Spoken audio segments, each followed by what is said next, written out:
Well, you know I can be found sitting alone.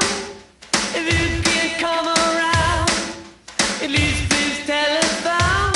Don't be cool, please telephone. Don't be cool to a heart that's true. Baby, if I made you mad with something I might say. Alors, de retour à la CAD, comme je vous disais, j'ai retenu 3 articles pour vous cette semaine. Je pense qu'ils datent tous des derniers jours. J'étais content. Évidemment, Voix Piétaire, on a lancé l'opération. Voix Piétaire, je vous rappelle, c'est une opération qui est dirigée sur le réseau des sur les bibliothèques publiques du Québec, mais en particulier sur le réseau des bibliothèques publiques de Montréal. On va en parler en long et en large dans la deuxième partie de l'émission. Je vais faire une petite revue de presse avant. Je vais essayer de faire une forme relativement hybride là, où la revue de presse s'étire un peu, où on y revient tout au long de l'émission, mais quand même faire un premier jet là, où on fait le tour des 3 articles donc, que j'ai retenus pour vous. J'étais content donc au début du mois quand le journal Le Plateau a sorti un article sur il faut revitaliser la place Gérald Godin. C'est pas tout à fait le titre qu'elle a illustré. Je pense que c'était Daphné Tranche-Montagne à ce moment-là qui était au journal Le Plateau. Mais on va en parler. C'est le projet là, qui émane surtout de Plateau Art et Culture qui veut revitaliser donc l'entourage du métro, de la station de métro Mont-Royal avec une nouvelle bibliothèque. C'est vrai qu'elle est vieille et vétuste, la bibliothèque de la rue Mont-Royal. On a une autre bibliothèque ici dans l'arrondissement Plateau-Mont-Royal, la bibliothèque du Myland, qui est hébergée, qui est abritée dans une ancienne église anglicane qui est très belle avec des vitrines et tout ça, mais des vitraux, pardon. Mais bon, on va se concentrer sur ce débat-là, à ces 2 visions qui s'opposent. M. Ferrandez qui dit qu'il n'est pas question, par exemple, de faire un copier-coller des autres maisons de la culture sur le plateau Mont-Royal, sachant plutôt qu'il y a une offre culturelle déjà extraordinaire dans les environs et du côté du projet citoyen, projet du milieu, appuyé au moins implicitement là, par Mme Danielle Lorrain qui challenge qui défie Monsieur le maire sortant, Luc Ferrandez, pour la coalition Montréal, qui dit non, ça a du bon sens comme projet, on va aller de l'avant avec ce projet-là. Je vais les citer mieux que ça tout à l'heure. J'ai retenu, j'étais content donc parce que c'était une émission spéciale qui s'en est sur les bibliothèques. J'ai dit, hey, c'est fantastique, dans ma revue de presse, je garde juste cet article-là, puis on va en parler en long et en large, puis ça va nous permettre de faire une émission vraiment concentrée sur les bibliothèques. J'ai pas résisté à la tentation de retenir le scandale des appels robotisés. Il y a même eu ici dans le plateau, probablement vous avez entendu parler là, de le Vigigate, où on soupçonne Projet Réal d'avoir donné, bon on les soupçonne pas en fait, on sait qu'ils ont donné une subvention à un organisme qui s'appelle Plateau Milieu de Vie, et puis là, est-ce qu'il y avait du copinage politique, tout ça, j'ai retenu une entrée de blog là-dessus, ça a fait jaser sur Facebook, vous savez comment c'est sur les réseaux sociaux, des fois ça devient des scandales avec pas grand-chose, dans ce cas-ci, on s'est beaucoup attaqué à Mme Kathleen Lévesque qui a signé l'article dans la presse, qui on dit, bon, peut-être qu'elle a été vite un peu, parler de détournement de fonds, tout ça, sans vraiment enquêter. Pour ce qui est des appels robotisés de Marcel Côté, vous savez, il n'a pas, le sondage n'était pas en soi illégal, même que ce soit pour sonder l'opinion, pour tester des lignes, des angles, des trucs comme ça, c'est pas que c'était illégal, c'est que ce n'était pas identifié. Donc, j'ai retenu appel automatisé, Bergeron et Coder porte plainte. C'est Radio-Canada. Je pense que c'est un texte de François Cormier, oui. Je l'ai retenu parce que c'est très rare que j'écoute les informations de la télévision. Alors, je sais que M. Bergeron a réussi à quand même à véhiculer un certain pathos, sinon à émouvoir le public en se sentant très touché par cette campagne de publicité.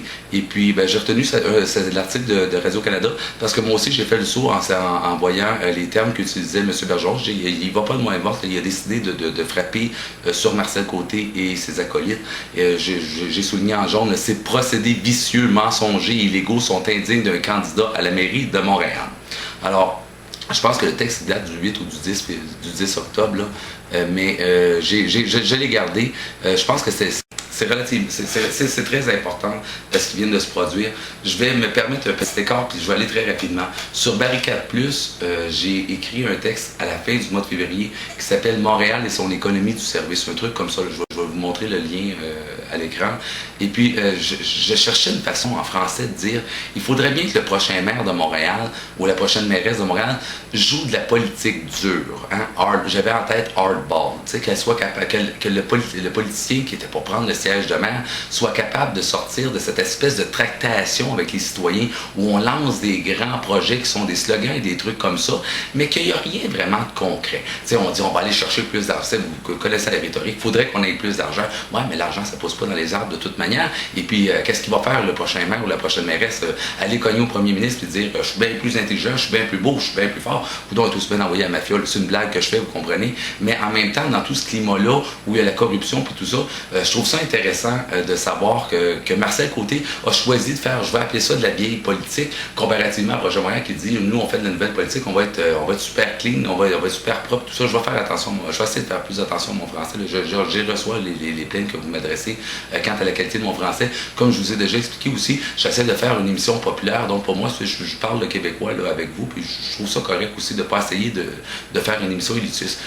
Fiez-vous pas au nid de poule, j'allais dire, fiez-vous pas au nœud papillon. Je me suis égaré.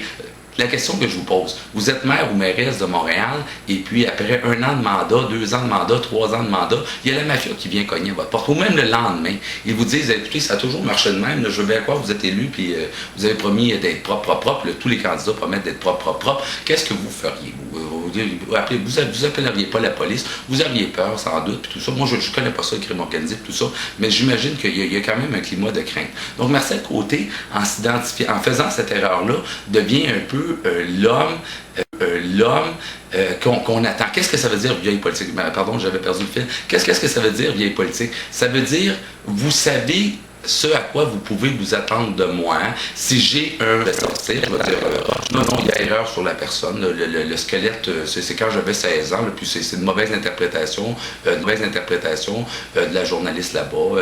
J'ai été cité hors contexte et tout ça. Qu'est-ce que ça veut dire la nouvelle politique? Ça veut dire que c'est un peu imprévisible. Hein?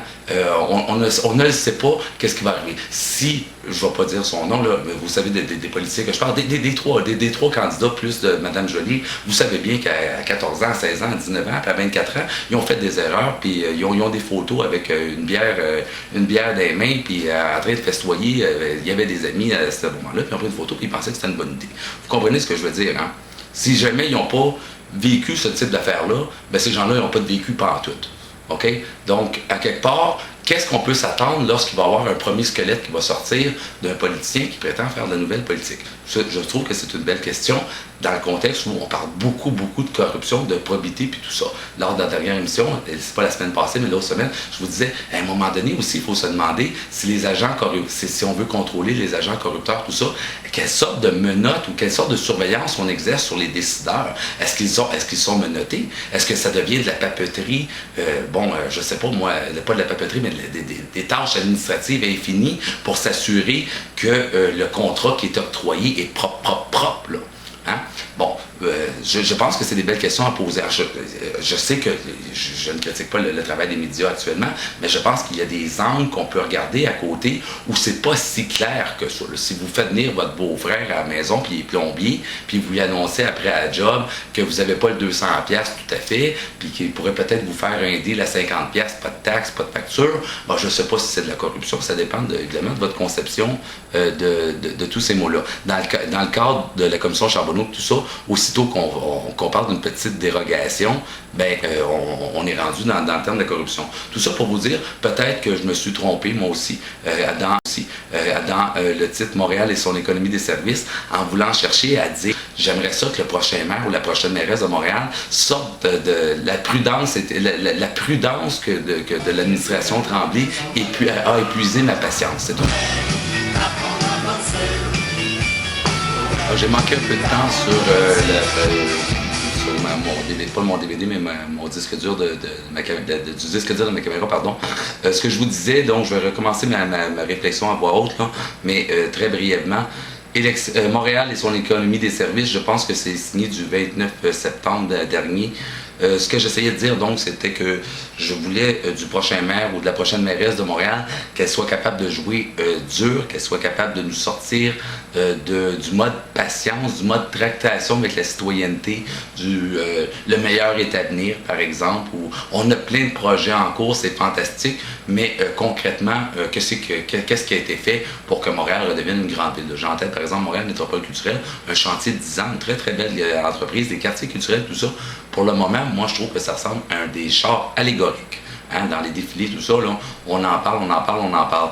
Ce que je vous disais à propos de Marcel Côté, ou en fait du scandale, appelons ça du scandale, là, le scandale des appels robotisés, c'est que peut-être que ce que j'essayais de dire, hein, je réfléchis à voix haute avec vous, puis vous jugerez mon propre jugement, c'est que, est-ce que j'essayais de vouloir, est-ce que je cherchais un maire de ce type-là, moi, qui est capable de jouer sale, en bon français, et puis d'arriver à ses fins?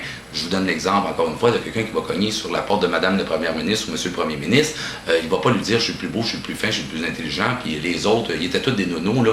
Moi, j'ai pas l'impression que ça va convaincre un Premier ministre. Il va falloir qu'il donne, c'est donnant-donnant. Donc, je vous parlais de 2 secondes de l'administration Tremblay, qui a été une administration qui est très, très patiente. Je me souviens de la prudence qui aurait caractérisé, je me cite, là, je me permets de me citer, la prudence qui aurait caractérisé l'administration de M. Gérald Tremblay. Moi, je trouve qu'au niveau de la politique, moi, je trouve que Montréal a été très prudente durant l'administration Tremblay. Je pense que les prochaines élections, nonobstant tous les scandales de corruption, le débat sur la probité de l'Hôtel de Ville de Montréal et tout ça, je pense que l'élection qui va venir le 3 novembre, c'est aussi l'occasion d'un renouveau. Hein. Ça fait 10 ans qu'on était avec M. Tremblay. Maintenant, on va avoir un nouveau maire. Il y a quelque chose de le fun là-dedans, un nouveau maire ou une nouvelle mairesse. Il y a quelque chose de plaisant là-dedans, certainement.